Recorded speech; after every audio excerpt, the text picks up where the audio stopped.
my lungs. No sudden gasp of life, only awareness. A slow creeping awareness that something was terribly wrong. I could not move. I could not blink, and yet I could see. At first it made no sense. My vision did not shift. It did not adjust. It simply existed, fixed and unchanging, staring out into a world that moved without me. The palace gallery stretched before me, drenched in golden arrogance. Chandeliers hung like frozen fire from the ceiling. Marble floors reflected the passing footsteps of nobles who carried secrets heavier than their crowns. And I was part of the wall, a portrait. Paint, oil, canvas, a prison. Panic came, sharp and violent, but it had nowhere to go. No lungs to scream, no body to thrash, only thought echoing endlessly within a silent frame. Time became meaningless, hours passed, or days, or weeks. I could not tell, but I began to learn. I learned that people speak freely when they believe no one is listening, especially in front of something they consider lifeless. They stood before me laughing, whispering, plotting. A nobleman confessed his debts to a mistress who smiled too easily. A general admitted his fear of war while boasting of victory.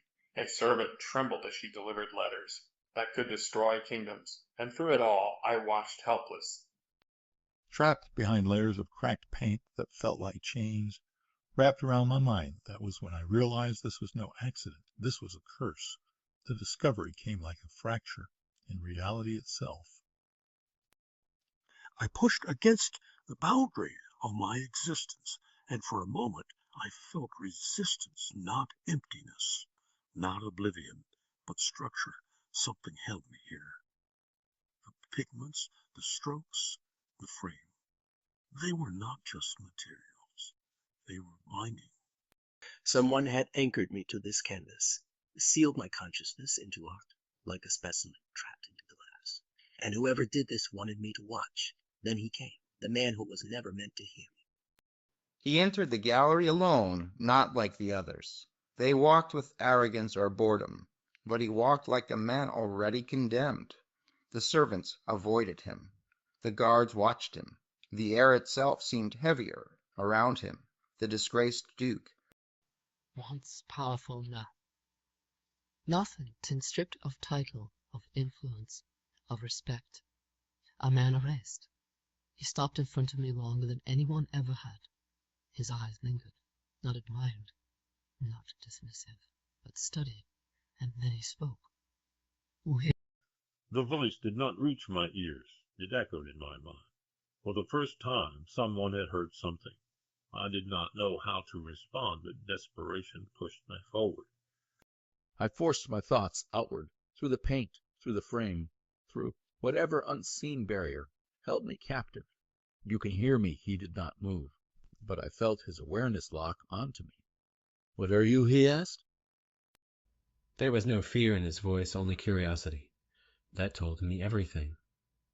Your only ally, I answered. Silence stretched between us, long and dangerous. Then slowly he smiled, not with relief, but with recognition. He returned the next night, and the night after, and the night after that we learned each other in fragments. He told me about his fall. The Crown Prince had orchestrated it, a scandal crop sheet so precisely it left no room for defense. False evidence witnesses bought and paid for. A narrative so clean it became truth. The Duke had been destroyed, publicly and completely, and no one dared question it. Because power does not tolerate doubt. I told him what I could offer. But not my past, not my name. Those things no longer mattered. What mattered was this: I saw everything. Every whispered betrayal, every secret meeting, every hidden alliance. This gallery, this prison, it was also a throne. Because from here nothing was hidden. Our pact was inevitable. He needed truth. I needed action. Together we became something far more dangerous than either of us alone. The first rule of power is simple. Information is control. And the court had been speaking freely for far too long. Nobles trusted silence, they trusted walls. They trusted the illusion that privacy existed within marble and gold. They never questioned the paintings. Why would they? Art does not listen. Art does not remember, art does not speak. They were wrong. A minister revealed embezzlement while boasting over wine. A noblewoman confessed an affair tied directly to political leverage. A royal adviser hinted at the dissatisfaction with the crown prince's decisions. Every word, every slip, every careless moment, I gathered them, stored them, weaponized them. The Duke became my voice, careful, calculated, precise. We did not strike immediately. That would have been foolish. We planted seeds. A rumor placed in the right ear. A suggestion whispered at the right moment. A truth revealed just enough to create doubt. Never too much, never obvious, just enough. The Crown Prince began to feel it. Conversations changed when he entered the room. Eyes lingered a second too long. Allies hesitated. And hesitation is where power begins to crack. Then we changed tactics. Doubt alone was not enough. Fear was the real weapon. It began with whispers. Servants claimed they heard voices in empty halls. A guard swore a painting was watching him. A maid fainted after insisting a portrait had changed expression. At first it was dismissed, laughed off. Explained away. But fear does not need proof. It only needs repetition. The Duke leaned into it. Not directly, never obviously, but enough that they are watching. He would say, they remember. They judged, the court laughed at first. Then the Queen refused to walk alone at night. I'd located certain corridors. Guards requested reassignment, and still the Duke Kaite's influence grew because, when people are afraid, they look for someone who understands the fear. He became that someone because I taught him. The palace was no longer a place of power. It was a place of uncertainty, of tension, of invisible eyes. And at the center of it all was me. The Crown Prince finally came, alone. No guards, no witnesses, just him standing before my frame.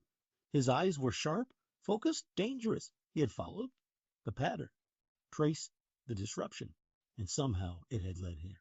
Enough games, he said. The air tightened, like the moment before a storm. I felt his awareness brushing dangerously close to the truth, so I made a decision. Not subtle, not cautious, but final, I spoke. You will fall. He stepped back instantly. His composure shattered. For the first time, the Crown Prince was afraid, and that was the turning point. Fear spread faster now, stronger, more real, because the most powerful man in the kingdom had felt it too. The court began to fracture, alliances broke. Trusts dissolved. Every glance became suspicion. Every whisper became a threat. And through it all the Duke rose. Not through force, but through understanding. He became the man who knew. The one who could interpret the signs. The one who could navigate the unseen. They began to listen to him, depend on him. Fear without guidance becomes chaos, but fear with a voice becomes control. And he was that voice. We had done it. The palace that once ignored me now revolved around me. I was no longer just a witness, no longer just a prisoner. I was the architect, the unseen force shaping every move, every doubt, every collapse. And this was only the beginning. Because revenge is not a single act. It is a slow unraveling, and I intend to watch it to its very end.